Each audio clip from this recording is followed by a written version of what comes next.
Bonjour Alexandre Chéroux. Bonjour. Donc vous avez assuré la direction artistique de cette exposition INSERM CEA. Est-ce que vous pourriez nous dire un petit peu comment s'est créé le projet, quelle était l'ambition de départ? Moi, mon travail était d'associer dans un même espace en même temps ces objets scientifiques et le travail des bandes dessinées, donc un travail d'équilibre, de façon à mettre en valeur d'une part le travail des BDistes qui ont fait un travail extraordinaire à cette occasion, et en même temps de mettre en valeur ces images de science.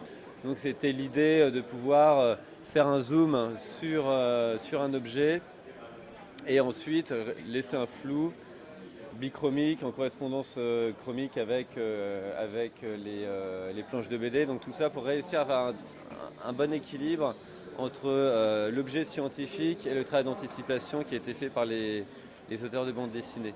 Bonjour Félix. Vous êtes le coordinateur et le scénariste, je crois, donc de toute cette partie BD de l'exposition INSERM CEA. Est-ce que vous pouvez nous expliquer un peu comment est venue l'idée finalement, comment le projet s'est lancé? Puis le projet que j'ai proposé dès le départ, c'était de travailler avec 12 auteurs différents pour 12 machines différentes. C'est vraiment 6 hommes, 6 femmes qui participent. Et voilà, de milieux complètement différents. Est-ce que vous êtes intéressé du coup au projet scientifique pur, ou est-ce que vous avez préféré justement garder de la distance pour garder un peu de fantaisie?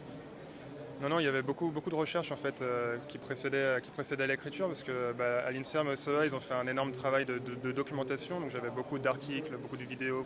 On a voulu faire quelque chose qui était vraiment résolument de la fiction. On voulait pas trop tomber dans le documentaire, même s'il y en a 2 ou 3 qui sont quand même assez réalistes. Et pour pouvoir voilà, sortir un peu du réalisme, il fallait quand même déjà comprendre tous les enjeux en profondeur et voilà, pour essayer de faire des sortes de métaphores un petit peu, des choses comme ça.